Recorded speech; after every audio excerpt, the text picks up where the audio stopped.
નમસ્કાર. રેને દેકાર્ત એક એવું નામ જે આધુનિક ફિલોસોફી સાથે એકદમ જોડાયેલું છે. આજે આપણે એમના વિચારોની દુનિયામાં થોડા ઊંડા ઉતરીશું. નમસ્કાર. હા, દેકાર્ત ખરેખર બહુ મહત્વના વિચારક રહ્યા છે. આપણી પાસે એમના જીવન, એમના તત્વજ્ઞાન અને એમના પ્રભાવ વિશે જાણકારી છે. આપણો મુખ્ય હેતુ છે દેકાર્તના મૂળભૂત વિચારો સમજવાનો, ખાસ કરીને પેલી એમની શંકા કરવાની રીત અને એમનું સૂત્ર કોગેટો અર્ગો સમ. બરાબર. હું વિચારું છું, તેથી હું છું. હા, અને આ બધું 17મી સદીના યુરોપમાં બની રહ્યું હતું. એટલે કે વૈજ્ઞાનિક ક્રાંતિનો સમય હતો, પણ શિક્ષણમાં હજુ જૂની પેલી સ્કોલાસ્ટિક પદ્ધતિઓ ચાલતી હતી. દેકાર્ત એનાથી ખુશ નહોતા, ખરું ને? બિલકુલ નહીં.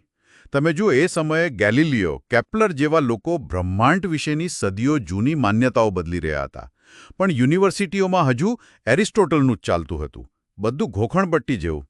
દેકાર્તને લાગ્યું કે આ રીતે સાચા જ્ઞાન સુધી નહીં પહોંચાય. એમને કંઈક નક્કર, એકદમ નિશ્ચિત આધાર જોઈતો હતો. તો આ નિશ્ચિતતા શોધવા એમણે શું કર્યું? એમણે એક અલગ જ રસ્તો લીધો, જેને આપણે પદ્ધતિસરની શંકા કહીએ છીએ. હા, રેડિકલ સ્કેપ્ટિસિઝમ. એમણે લગભગ બધી જ વસ્તુ પર સવાલ ઉઠાવ્યા. બધી જ વસ્તુ એટલે શેના પર શંકા કરી એમણે? એટલે એમણે કહ્યું, ધારો કે આપણી ઇન્દ્રિયો આપણને છેતરે છે. જે દેખાય છે એ કદાચ સાચું ન પણ હોય. સ્વપ્ન જેવું. હા, કદાચ આપણે સ્વપ્નમાં હોઈએ, અથવા કોઈ દુષ્ટ શક્તિ આપણને જાણી જોઈને ભ્રમમાં રાખતી હોય. ગણિત જેવી બાબતોમાં પણ. પણ એમનો હેતુ બધું નકારી દેવાનો નહોતો. અચ્છા, તો પછી?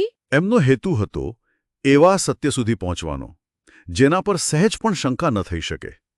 જૂની બધી એરિસ્ટોટલવાળી વાતોને એમણે કહ્યું, ચાલો થોડીવાર બાજુ પર મૂકીએ. અને આટલી બધી શંકા કર્યા પછી એમને શું મળ્યું? પેલી વાત કોગિટો અર્ગો સમ. બરાબર. કારણ કે એમણે તર્ક કર્યો કે ભલે હું ગમે તેટલી શંકા કરું, પણ હું એ વાત પર શંકા ન કરી શકું કે હું શંકા કરી રહ્યો છું. અચ્છા. અને શંકા કરવી એ શું છે? એ વિચારવાની ક્રિયા છે. એટલે જો હું વિચારી રહ્યો છું, તો એનો અર્થ એ કે મારું અસ્તિત્વ તો છે જ. હું વિચારું છું, તેથી હું છું. આ એમના માટે પહેલો નક્કર સિદ્ધાંત બન્યો. એકદમ અચળ સત્ય, જેના પર શંકા ન થાય. હા, અને આનાથી જ્ઞાનનો આધાર બહારની દુનિયા કે સત્તાને બદલે વ્યક્તિના પોતાના તર્ક પર આવી ગયો.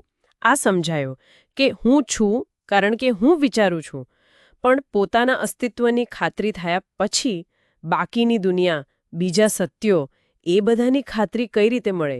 જો ઇન્દ્રિયો પર ભરોસો નથી, તો પછી? સારો સવાલ છે. અહીંયા દેકાર્ત ઈશ્વરના વિચાર પર આવે છે. એમણે એવી દલીલ કરી કે આપણા મનમાં સંપૂર્ણતાનો એક ખ્યાલ છે.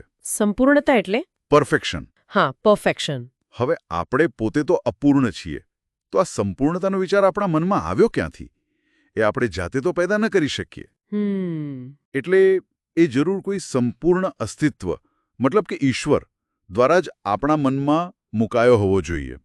તેથી ઈશ્વર છે, અને આવો સંપૂર્ણ ઈશ્વર આપણને જાણી જોઈને ભ્રમમાં ન રાખે. એટલે આપણા જે વિચારો એકદમ સ્પષ્ટ અને વિશિષ્ટ હોય, એ સાચા હોવા જોઈએ. અચ્છા, જો કે આ ઈશ્વરવાળી દલીલ પર પછીથી ટીકાઓ થઈ છે ને? ચોક્કસ. હ્યુમ અને કાન્ટ જેવા ફિલોસોફરોએ આના પર ઘણા સવાલો ઉઠાવ્યા છે. જેમ કે, શું કોઈ વસ્તુને ખાલી વ્યાખ્યા કરવાથી એનું અસ્તિત્વ સાબિત થાય? પણ દેકાર્ત માટે આ એક મહત્વનો પુલ હતો. દેકાર્તનો બીજો એક બહુ ચર્ચાયેલો વિચાર છે મન અને શરીરનો દ્વૈતવાદ, માઇન્ડ બોડી ડ્યુઅલિઝમ. એ શું છે? હા, એ પણ એમનો મુખ્ય વિચાર છે. દેકાર્તે કહ્યું કે માણસ બે તદ્દન અલગ પ્રકારના તત્વોનો બનેલો છે. એક છે મન, જેને એમણે રેસ કોગિટન્સ કહ્યું, વિચારનાર પદાર્થ. એ વિચારે, અનુભવે. પણ એ ભૌતિક નથી, જગ્યા નથી રોકતું. અને બીજું? બીજું છે શરીર, રેસ એક્સટેન્સા, વિસ્તૃત પદાર્થ.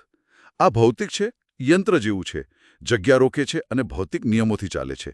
પણ જો આ બંને આટલા અલગ છે, એક અભૌતિક મન અને બીજું ભૌતિક શરીર, તો એમની વચ્ચે લેવડ દેવડ કઈ રીતે થાય?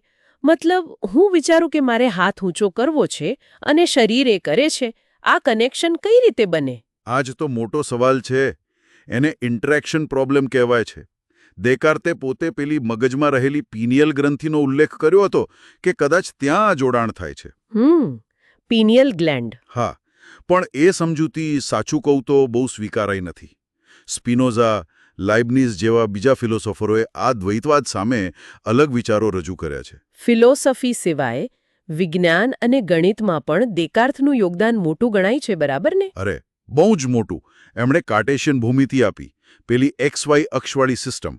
હા, ગ્રાફ પેપર પર જે વાપરીએ છીએ તે. એ જ. એમણે બીજગણિત અને ભૂમિતિને જોડી દીધા.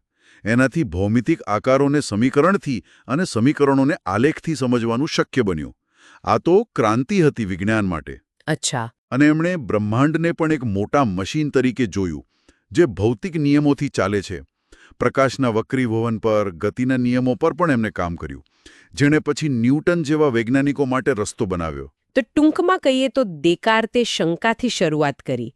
હું વિચારું છું તેથી હું છું નો પાયો નાખ્યો, મન શરીરને અલગ ગણાવ્યા અને જ્ઞાનમાં નિશ્ચિતતા લાવવાનો પ્રયાસ કર્યો. અને આ બધાએ પશ્ચિમી વિચારધારા પર ઊંડી અસર છોડી. ચોક્કસ. અને એમનો પ્રભાવ આજે પણ ઓછો નથી થયો. ફિલોસોફીમાં મન અને ચેતનાના સવાલોમાં, એટલે કે આર્ટિફિશિયલ ઇન્ટેલિજન્સ AIમાં પણ આ ચર્ચા આવે છે. ન્યુરોસાયન્સમાં મન-મગજના સંબંધની વાત હોય. અને પેલી વિવેચનાત્મક વિચારસરણી, ક્રિટિકલ થિંકિંગ. હા, એ બહુ મહત્વનું છે. એમની શંકા કરવાની પદ્ધતિ કે કોઈ પણ વાત માની લેતા પહેલા સવાલ પૂછો, પુરાવા તપાસો, એ વૈજ્ઞાનિક પદ્ધતિનો પણ આધાર બની ગઈ. તો અંતે એક વિચાર સાથે સમાપન કરીએ. દેકાર્તે જ્ઞાનની ખાતરી માટે શંકાનો ઉપયોગ કર્યો. આજના ડિજિટલ યુગમાં જ્યાં ચારે બાજુથી માહિતીનો મારો ચાલે છે, ત્યાં આપણે જે વાંચીએ, સાંભળીએ કે માની લઈએ છે, એની પાછળ રહેલી ધારણાઓ પર દેકાર્તેની આ શંકાની પદ્ધતિ કેવી રીતે લાગુ પાડી શકાય, એ વિચારવા જેવું છે. બિલકુલ. ખૂબ જ પ્રસ્તુત સવાલ છે આજના સમય માટે.